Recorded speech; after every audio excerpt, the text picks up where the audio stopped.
Hi, everybody. Welcome to our Tanya class. Thank you. We have our notes right here if anyone wants. Maybe we could post them online after. Important to give credit where credit is due. This class is built off of listening to Rabbi Yossi Paltiel and Mrs. or Rebbetzin Sterna Ginsburg. And I also happen to also read the Alter Rebbe's text as well. But it's important to know what goes into making this class. And these notes are incredible. Sterna Ginsburg teaches a tiny class, and someone asked, the very first class we had, someone asked for notes on the class or something to just put her hands on. So I thought these were beautiful, and I'm so grateful that she gives this as a gift to the world. So here it is. Mrs. Wolf printed it out for us. So if you want something as a reference point for it, these notes are here for you. Today we are going to be finishing up Parak Gimel, Parak Beis, and diving into Parak Gimel of the Tanya. I'm going to give a really quick summary just in case anyone here it's their first time in this class. This is a class on the Alter Rebbe's Tanya, the Baal Tanya's Tanya. The sefer that I'm working with is Lessons in Tanya, but there are so many versions of the Tanya, Likutei Amarim specifically. And the beginning of Likutei Amarim begins with the Alter Rebbe introducing that there's a really big problem. And that problem is that he is overloaded with the amounts of people who need help with their Avodas Hashem, and how he can't really help every single person with their Avodas Hashem. So he sets out to write this sefer, which is going to help man, woman, and child and work on themselves in order to serve God in the right way. And this is his focus. This is what he's writing the sefer for. Now, before he gets into even discussing Avodah and how to serve Hashem properly in the way that he describes, which is quoting this pasuk from the Chumash, which is Kikar v'lecha hadar ma'ayid beficha ubavavcha la'asaysay, which is in Devarim, where Moshe Rabbeinu is telling Bnei Yisrael that it is close to you to serve God. And when we say what is close to you, how is it close to you to serve God, to do the mitzvahs every single day, there specifically we're talking about serving God properly with your whole entire being, which means with love and fear.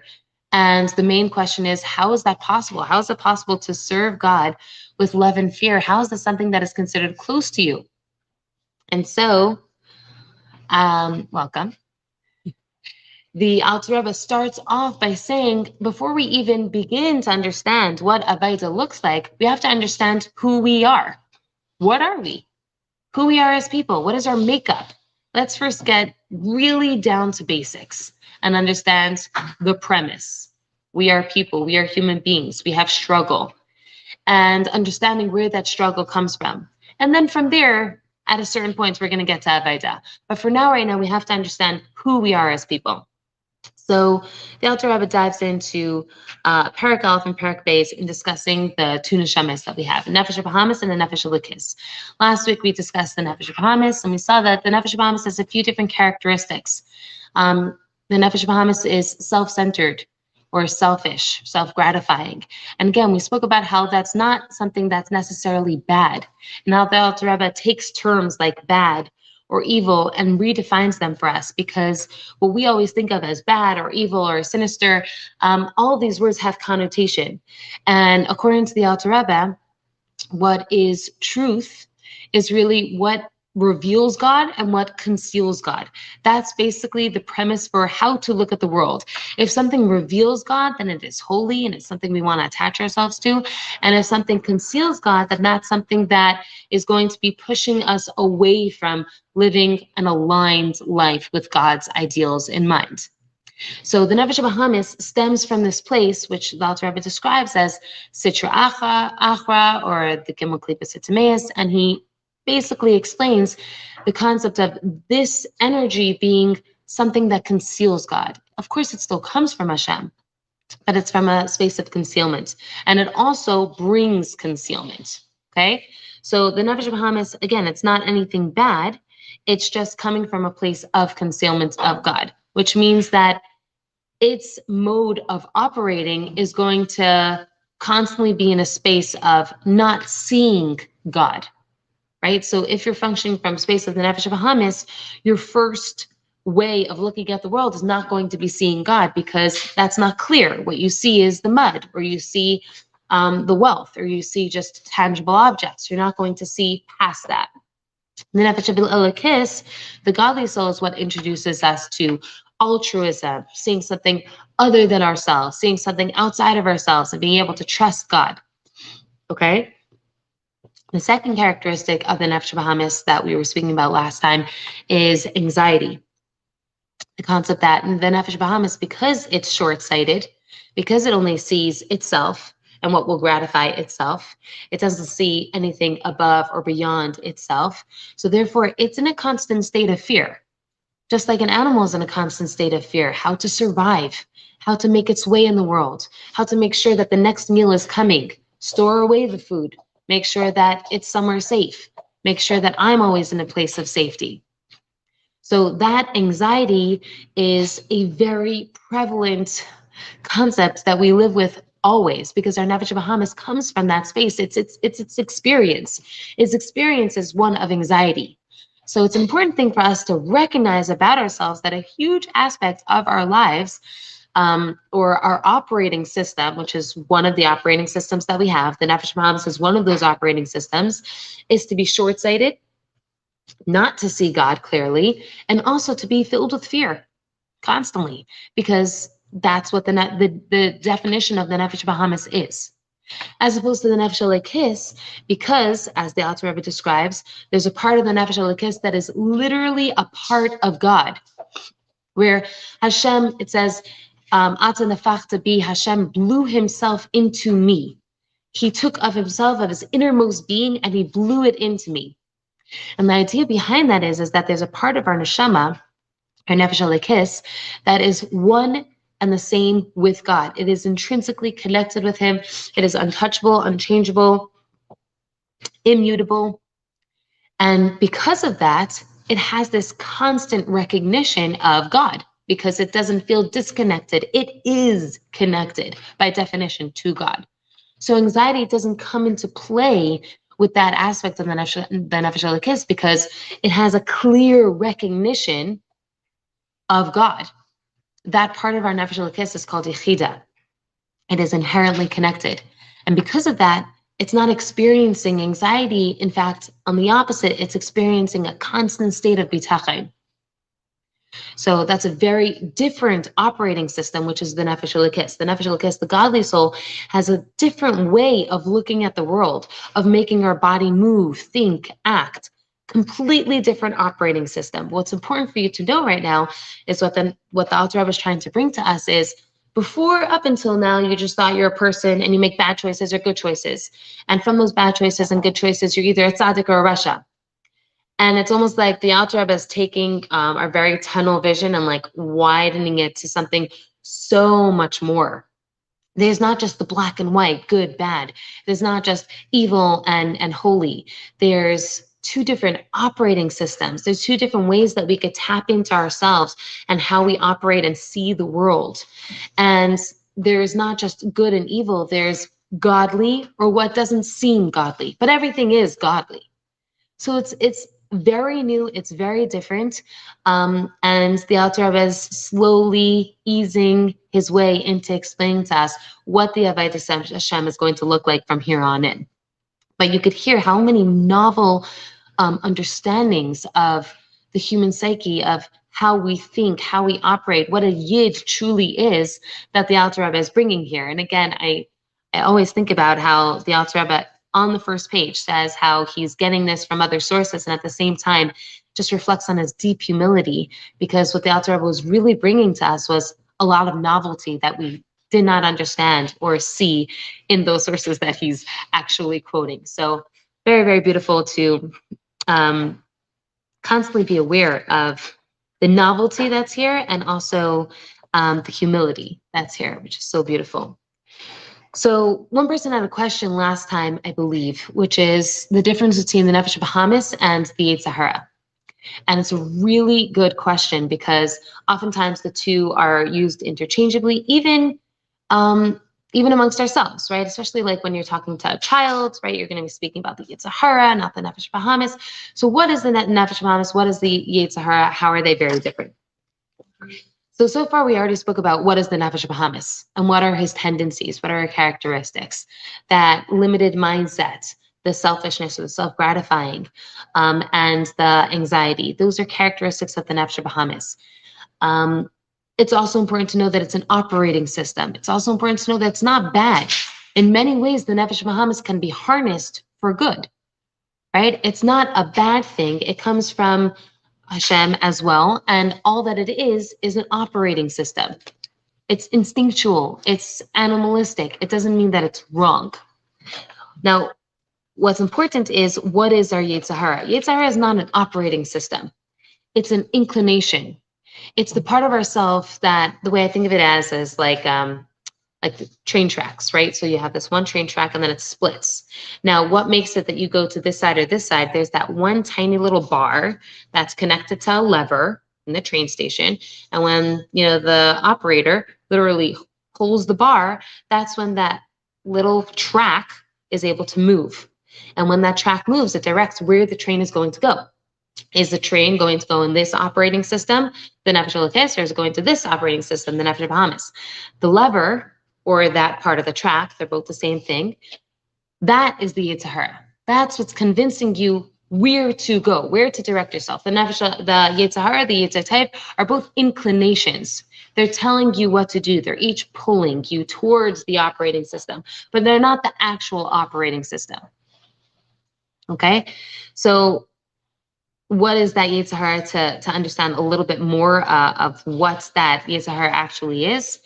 The Yetzer Hara is very much linked to our ego, right? So the part of ourselves that wants to feel like we are and nothing else matters.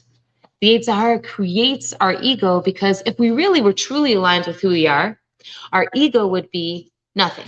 Our ego would be intrinsically understanding that we are nothing other than God. Right? We are just a part of him. We are subsumed into him and his greatness, and we are just reflections of him, shadows of his greatness. Now, because we don't have that experience, because we're put into this very physical world, because we have a Nefesh Bahamis, that our entire mission is to redirect the Nefesh Bahamis to serve God, Hashem put all that darkness or shadow or layers in order for us to fulfill the mission that he wants us to fulfill. So now we have to construct an ego, something that's not the Nefesh Elokis, something else. That ego is very much linked to our Yetzer Hara. Yetzer Hara brings us to the Nefesh Bahamis ego, which is I need, I want, what will serve me, what makes me happy, what is my desire, right? So that is where the Yetzer Hara is constantly pulling us to. And again, there's nothing wrong with it, but it is something that conceals God or pushes us away from serving God. That makes sense? Okay. Just wanted to make sure that that was kind of clarified from last week. And we all know, right? So like our ego will only be as strong. I think this was a beautiful quote that she has over here. Our ego will only be as strong as our lack of awareness of our core identity. Right? So the more we're not aligned with our Nefesh Elokis, the more strong our ego is, and which actually means the more fragile it is. Meaning, so if someone, give you an example to kind of bring that quote down. If someone insults you, right? If you have a really big ego, then you're going to be extremely insulted. As opposed to if you're aligned with your true value, which is a godly value. Who am I? I'm an untouchable part of God. Nothing can change me. Nothing can hurt me. Hashem is deeply a part of me. And if someone, screams at you while they drive past you and cut you off, it's not like it's going to shake your day, because it's like, okay, it happens. There's not that ego that's getting involved, because you deeply understand who you are as a person. I'm a Nefesh Elokis. If you have more of an ego, it's much more sensitive, much more fragile. And that could completely throw you off, because you're not immutable. You're not unchangeable. People can affect you, destroy your day, and it kind of, in ways, makes you more of a victim, which is really an interesting concept, right? So the bigger ego you have, the more of a victim you are to external circumstance or extraneous forces in your life, or even to yourself. And this is where the Alter Rebbe is going to bring us, how to veer away from ego and instead truly embrace the infinite value of our Nefesh Elokis, okay, which is absolutely tremendous. So that was Parak Beis, and now we could move into Parak Gimel. Okay, this is where your notes are beginning. Let me make sure I'm with you. Okay. So the Alter Rebbe starts by explaining that there are 5 different parts of the neshama. There's the nefesh, ruach, neshama, chaya, yechida. 5 different parts of this neshama, 5 different levels of the neshama. Now, what's interesting is I asked some questions myself right before class, and I asked Rabbi Wolf, trying to understand, because I know the nefesh Bahamas also has levels to the neshama. And Rabbi Wolf helped me understand. The yechida, which is the deepest part of the neshama, which is intrinsic and intrinsically connected to God, the Nefesh Bahamas does not have that level of connection to God, where it's one and the same with Hashem. It does have the 4 lower other levels of the neshama. So the Nefesh, Ruach, Neshama, Chaya, those 5 different levels of neshama, the Nefesh Bahamas has, and the Nefesh Elokis has. Yeah, very powerful. Yeah. So the Nefesh Bahamas has those aspects of its neshama, and the Nefesh Elokis has it. So let's talk about what those are. What is Nefesh? Yechid is only in the Nefesh Elokis, and the Nefesh Bahamas has the 4 others as well. Nefesh, Ruach, Neshama, Chaya, but not Yechida. Okay, so what are these 5 different levels of the neshama, and how do they express themselves? So Nefesh is linked to action. Okay, so Nefesh expresses itself in action. Ruach expresses itself in emotion. We're not going to go into how it ties in. I'm sure there's lots of Chassidus explaining why Ruach is emotion, but trust me, this is how they link up. Neshama expresses itself in intellect, and Chaya is above intellect. So it's super rational, super logical. Okay, and the Nefesh Bahamas has that too. So again, Nefesh is action, Ruach is emotion, Neshama is intellect, Chaya is above intellect. So there are parts of our experience that are above intellect, super rational. How does that express itself? It expresses itself when, God forbid, someone, well, let's say for a good thing, a mother sees her child in danger and doesn't even act rationally, but does something that will endanger herself to save that child. Or will do something she doesn't even think is logically possible, like, you know, these stories of like a woman lifting up the car to save her child. Actions that don't make sense. If anyone would stop her in between and say, hey, you can't actually do that, they wouldn't be hitting someone who's thinking or conducting themselves from a space of intellect. It's super rational. Now, how does that express itself in the Nefesh Bahamas? So when someone is acting from, let's say, a self-gratifying place or an anxiety-ridden place that is super rational. So for example, like let's say an addiction where you're being spurred by something that's not intellectual, but it's just you're being geared, you're being drawn towards something that you know will harm you, right? That's what an addiction is. It's coming from Chaya of the Nefesh Bahamas. It's self-gratifying, it's anxiety-ridden, and it's something that's not logical or intellectual. It's not emotional either. A lot of people clearly understand and see and feel bad about that addiction, right? The actions don't make sense, but still drawn towards that. So very important to understand that these levels of the neshama correspond very deeply to our everyday life.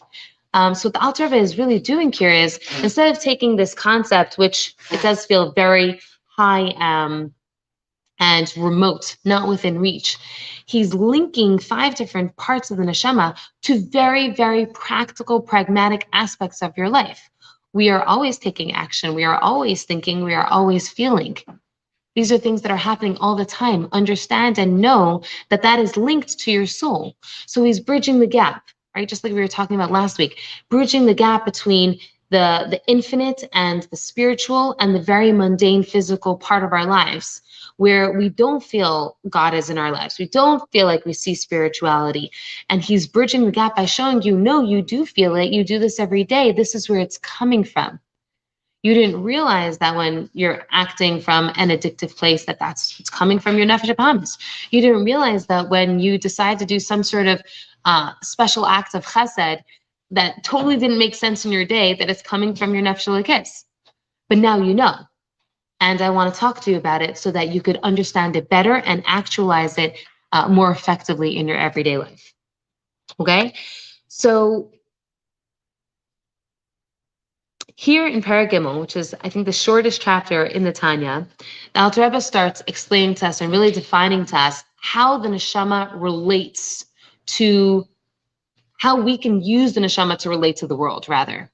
And he describes 10 different spheres that the neshama has. And remember, the nefesh habahamis has these 10 different spheres, and the nefesh elokis has these 10 different spheres. And I feel bad because I had a board to show you, but I don't have it here with me. Does anyone know what the 10 different spheres look like?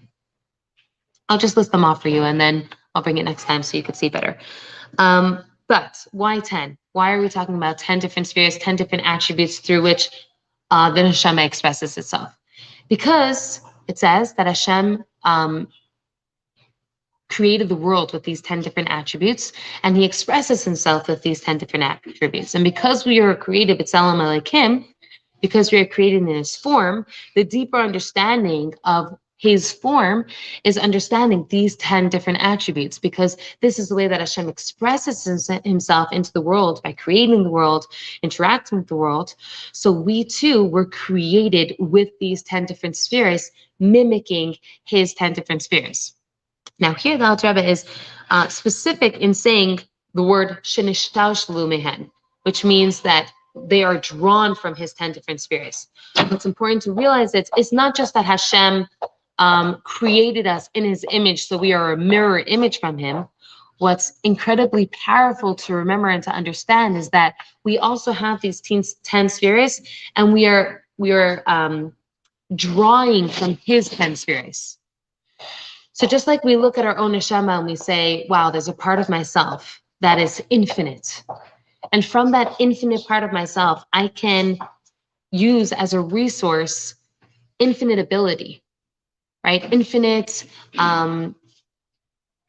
strength, infinite energy. There's a part of myself that is absolutely not limited, right? So for example, if you want to take that concept and apply it to parenting, this is how I've heard Rabbi Shais Taub describe it. So one of his very first principles in his parenting class is understanding your infinite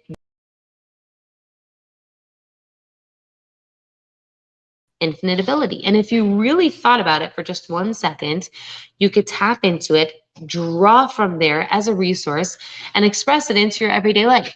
So when the child is having a tantrum, instead of, just being impulsive or being not rational, you could draw from either infinite energy or infinite patience or infinite intellectual skill to find out what it is that your child needs and how you are called upon right now to parent that child.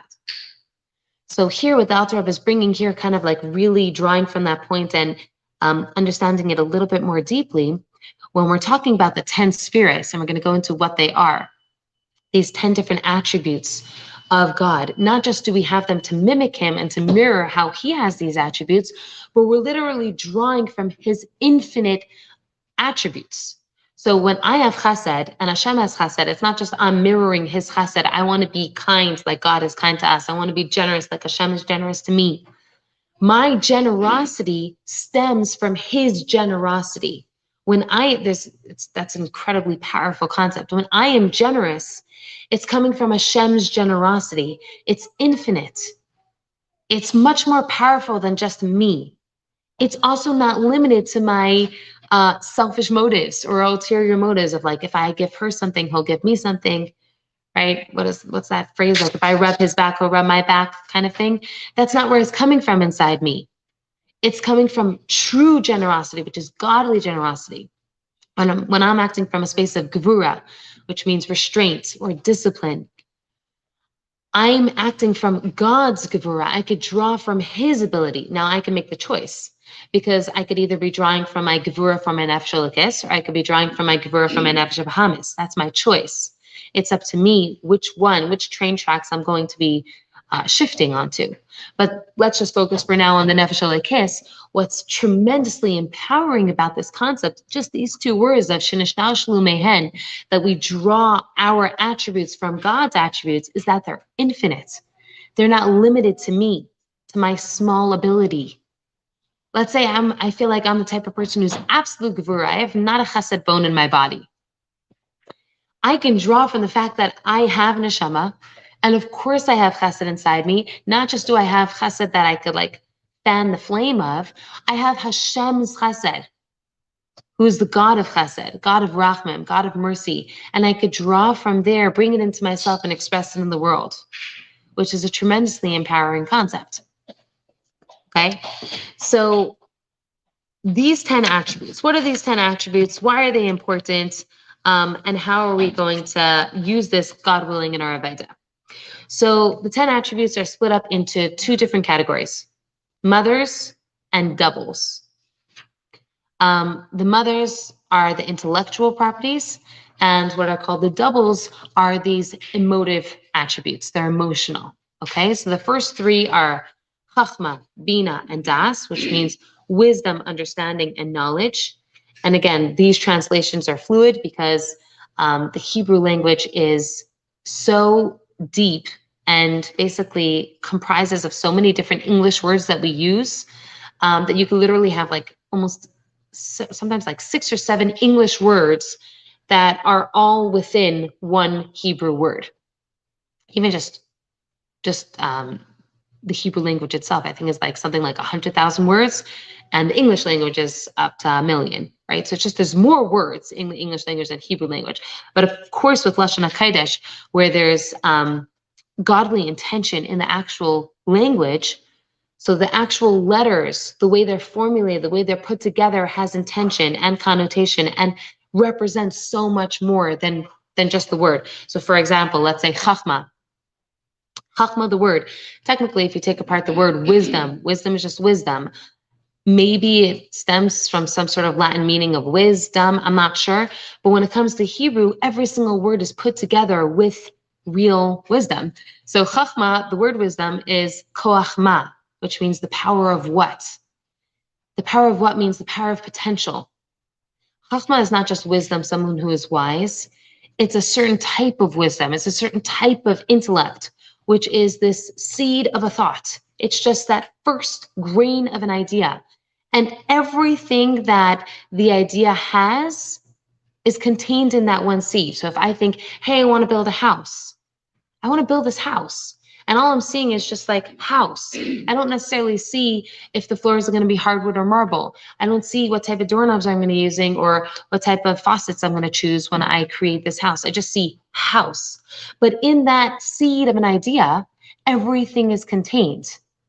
So that's the attribute of Chachma, where it's just a seed of a thought. It's wisdom, but everything is contained in it. So in the word itself, you could also see that, kayachma, which means the potential. Chachma is potential. It's innovation. It's ideas. It's abundant thinking, abundant mindset. All of that is all contained in Chachma. Bina is very different. Bina is understanding, it's fine-tuning, it's breaking down the idea, it's creating structure to an idea, it's deeply contemplating something, pulling it apart, like threshing it all out. Very different way of thinking. Both of them are incredibly powerful. Das is really connecting with the subject, really connecting with the idea, thinking about ways how to implement that into your life. Not quite implementation, but thinking about how I can make this relevant to me. Where does this really pan out in my day? That's Das. All three of these are considered the imahis, the intellectual properties, attributes of God that we also have created in his image, that we draw from him and sustain in every single day of our life. So sometimes we're chachma, we have these great ideas popping into our heads. Sometimes we're bina, where we have to thresh them out and try to really figure it out. Women tend to be much more bina oriented, where we're structured a little bit more. We like to understand ideas a little bit more, but not to limit or stereotype men or women. But it is important to understand that Certain ways are more masculine energies and certain ways are more feminine energies. Even within God, they're considered masculine energies of God or feminine energies of God. Okay, but we don't have to go into. I could literally talk about the spheres forever. Everyone has their own parak in Tanya that like they resonate with. For me, parak Gimel is, I guess, one of those. Okay, so these are the mothers. Then there are the children. They're only considered children because they derive from the mothers. Okay, so first there are the intellectual properties, and then from there are these emotional properties. What are they? There's chesed, which is kindness, generosity. There's gvura, which is restraint, strength, discipline. All very different words, but all contained inside gvura. Then there's tiferes, there's the harmony. And then there's netzach, which is endurance, conquest, conquering. And then there's hide, which is humility, splendor. Sounds like very different things, but you can see how they link. Maybe we can talk about it at a different time. Then there's Yesod, the foundation, and Malchus, which is the kingship or royalty, the grandeur. Now, what's important about all of these is we have every single one of them. All of these 10 spheres are something that we have, and they are the ways that the soul expresses itself. So important to understand, these two different souls are operating systems, right? They both have these 10 different spheres. How do they operate? What do they use to interact with the world? How do they express themselves? They express themselves with these 10 different spheres. Okay. And the more we understand ourselves and our operating systems, the more we could start trying to see, like, wait, where is this coming from inside me? When I have decided to do some sort of chesed, where is that coming from inside me? Is it coming from my nefesh elokis operating system or my nefesh bahamis operating system? Sounds like it's a great thing. I'm doing a mitzvah. I'm making a meal for somebody who's in need. I'm making a meal for a mother who just had a kid. Now, let's not take things out of context. What about I didn't make supper for myself or my kids, or I'm going to come half an hour late to pick up my kids because I'm busy doing this, for somebody else. So bringing everything all together, is this coming from my nefesh elokis place, or is it coming from my nefesh bahamis part of myself? And it all matters. Like the details really matter. Because if I was really coming from a nefesh elokis space, which is deeply understanding God in my life and the value that he brings me and my own value, understanding Hashem in this world, then I wouldn't be hurting somebody else's value or somebody else's nefesh elokis because I'm in a space of acknowledging God in this world. So if I'm really operating from that system, then it shouldn't hurt someone in the end. So it's really important to keep in mind, like, where is this really coming from? Is it coming from me that I just need to do chesed? Or is it coming from a deep understanding of God and what am I called upon to do for him in this world? We're going to get to it soon in Parak Test when we talk about the war. But that's an important thing to just bring up. Any questions so far? Yes. So who's the one who's deciding? Who's the gatekeeper? Who says yes, no? Like, who's in charge? Really, really good question. We're actually going to get to it soon. But what really helps us decide, and this is what the Alter Rebbe is going to appeal to, and this is what a lot of Hasidus talks about, that's why it's called Chabad Hasidus, is the intellectual faculties. So there's a concept of nefesh hasiklas, which is basically our intellect. And that's what's going to help us decide where to operate from. Yeah? Thanks. Ego? No. That wouldn't be ego. I mean, it could be coming from a space of ego, right? So if I am deciding to do certain things, meaning ultimately, Yitzhar, Yitzhar Teva, those inclinations that are deciding where you're going from. How to use or to navigate your operating systems would be to use your nefesh hasiklas. But both of them have a lot of power and have a lot of sway. Yeah. Okay. Any other questions? Okay. So, like intellectual. Yeah? Okay, so I want to just do something really quickly here because we're talking about ideas, and the whole point of the Tanya, the reason why the Alter Rebbe wrote this Tanya is in order for us to implement this in our Avodah. Now, we haven't yet started speaking about what our Avodah Hashem is and how we're supposed to be looking for our own personal Avodah yet in the Tanya. But even so, even already, you could start taking these concepts and making them really practical, which is interesting because you would be doing exactly what we're talking about here in Paragimel. So with this information of us having intellectual attributes and emotional attributes, you could already start implementing an Avaida or a different approach towards our everyday life. So for example, with the idea that our emotions are born from our intellect, just knowing that idea can help you navigate your emotions. So, for example, if you're feeling really stimulated by something, triggered by something, angered, hurt, those are emotions. That means that it's coming from somewhere. So then you could use your intellect to think about where are these emotions coming from? Why am I getting triggered? What is hurting me? What is chipping away at my value? Why am I feeling upset? Why am I feeling angered? And use your intellect to start exploring that, right? So because everything really comes from those, all of your emotions, which is your very real experience. I'm not downplaying how incredibly powerful it is to look at your emotions and sit with your emotions and work through them. What's also important is not just sit with them, you have to also know where is it coming from, right? So I'll give you, let's say, a personal example. Um, I share this in my workshop. One time, my daughter came into the kitchen, and it was on a regular day, and she asked me. She came in not dressed in her uniform, and this was just a regular school day. It was a Friday, and I said, "Why are you not wearing your uniform?" And she says, "You don't remember we're supposed to have special mom and daughter time today?" And she was basically trying to get out of school, which is natural, right? Every child wants to get out of school just for no reason, just because, right?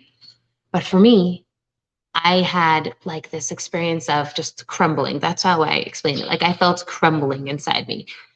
And it didn't match up. Like she said something, why am I crumbling? Like what is happening over here? So I just told her to get back dressed into her uniform. And then I started thinking about why am I feeling this way? Why did that affect me so deeply? And I realized that there's a part of me that believes that if my child is asking for more time with me, it means that I don't give enough time to my child. I'm not being a good enough mother. I'm not giving that emotional connection that this child deeply needs to feel stable and loved and supported and to feel like her core identity is validated. And if she's asking for it, it means I'm not doing a good enough job. So all she said was she wants to get out of school because why not? That's fun. Why not always push the limits, push the envelope? And what I heard was, you're a terrible mother. You're not doing enough as a parent. The purpose in this world is to bring these neshames and foster them, care for them, bring them to Yiddishkeit. You're not doing enough, right? Totally different experiences over here. But what's important to realize is that I had an emotional reaction. What caused that emotional reaction? It's my thinking. It's my way of looking at myself. She didn't say you're not a good mother. I said I'm not a good mother. I told that to myself in her words.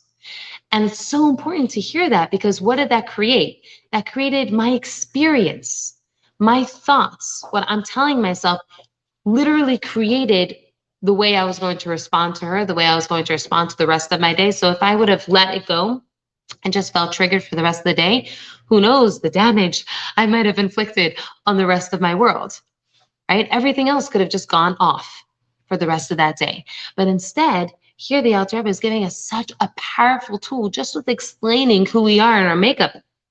Your emotions are not you.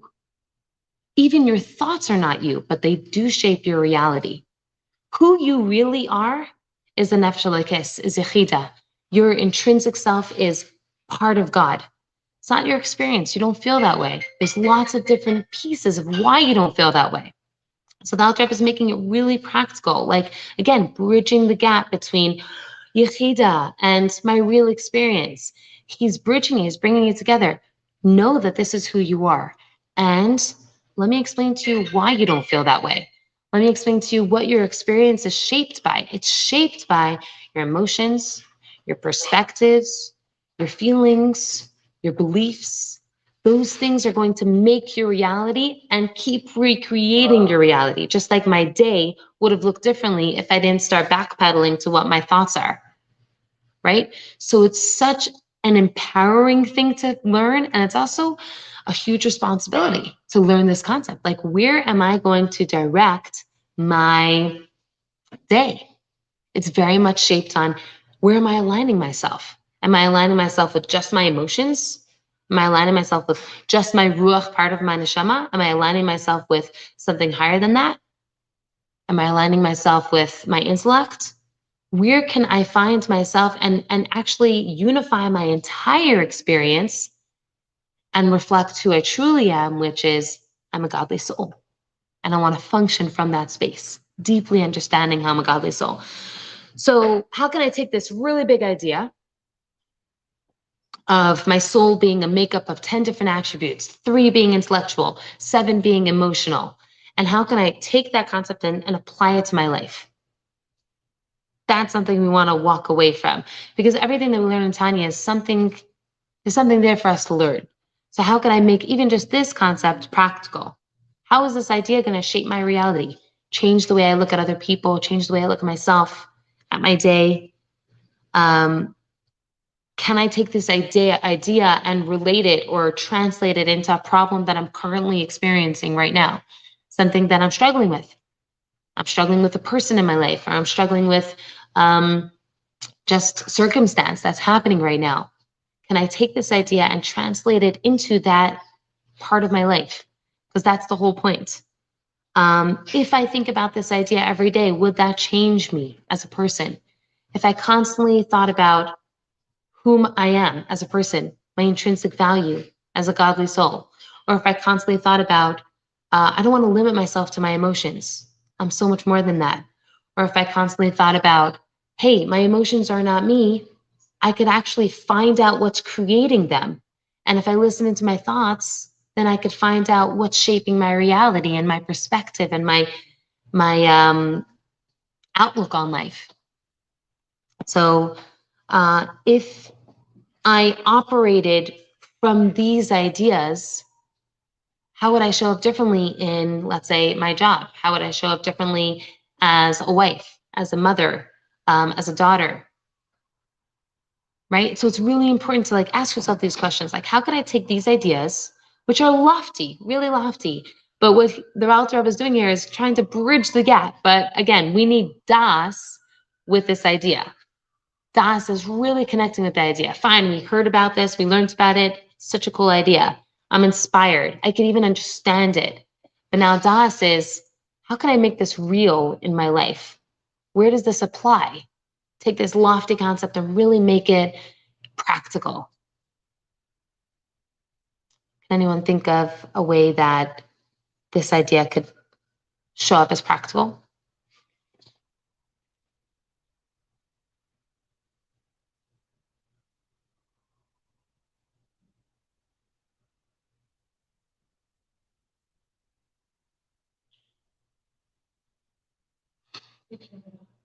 Oh, can I pause it? Pause. Is there a pause button? It's like live stream. No, no, I'd have to end it. Okay, so that was the lesson. And now if you want to be a part of the dark and dirty of our class, then come in physical to our class so we could discuss this. Thank you all for being here.